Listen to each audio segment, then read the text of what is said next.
નમસ્કાર દર્શક મિત્રો, હું જપન શાહ, કાનમ એક્સપ્રેસ ન્યૂઝમાં આપનું સ્વાગત છે. જોઈએ આજના મુખ્ય અને મહત્વના સમાચાર. રાજ્યના જળસંપત્તિ મંત્રી ઈશ્વરસિંહ પટેલે વતનકુડાદરા ખાતે પરિવાર સાથે કર્યું મતદાન.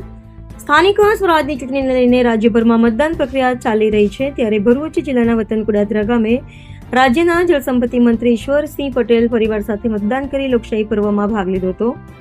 મંત્રી ઈશ્વરસિંહ પટેલ પરિવારજનો સાથે મતદાન મથકે પહોંચ્યા હતા, જે તેમણે પોતાના મતાધિકારનો ઉપયોગ કર્યો હતો.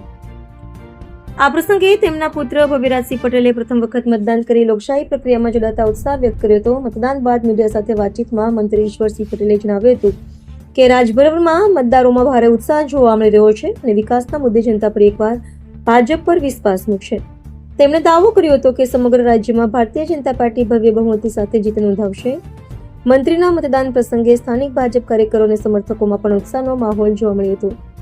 મતદાન મથક બહાર સુરક્ષાની વ્યવસ્થાના પૂરતા બંદોબસ્ત વચ્ચે મતદાન પ્રક્રિયા શાંતિપૂર્ણ રીતે સંપન્ન થઈ રહી છે. રિપોર્ટર અવી સૈયદ, હાંસોર.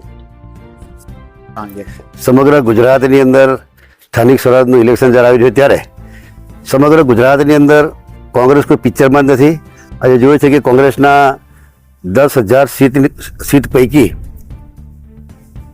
720 સીટો બિનહરીફ થઈ ગઈ છે. અંકલેશ્વરની વાત કરીએ ત્યારે 3 તાલુકા પંચાયતની સીટો અને 1 જિલ્લા પંચાયતની સીટો બિનહરીફ થઈ છે. સમગ્ર ભરૂચ જિલ્લાની અંદર 12 જેટલી નગરપાલિકા, તાલુકા પંચાયત, જિલ્લા પંચાયત થઈને 12 જેટલી સીટો બિનહરીફ થઈ છે. કોંગ્રેસ પિક્ચરમાં જ નથી.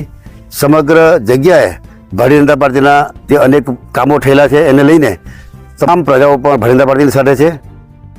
અને જે પ્રકારે ગરમીના દિવસો છે ત્યારે તમામ મારા મતદાર ભાઈઓને અપીલ કરું છું, તમામ ભાઈ બહેનો 11 વાગ્યા પહેલાં ગરમી પડે પહેલાં મતદાન કરે અને ભારતીય જનતા પાર્ટીના તમામ ઉમેદવારોને ભય અપાવો એવી સૌની વિનંતી કરું છું.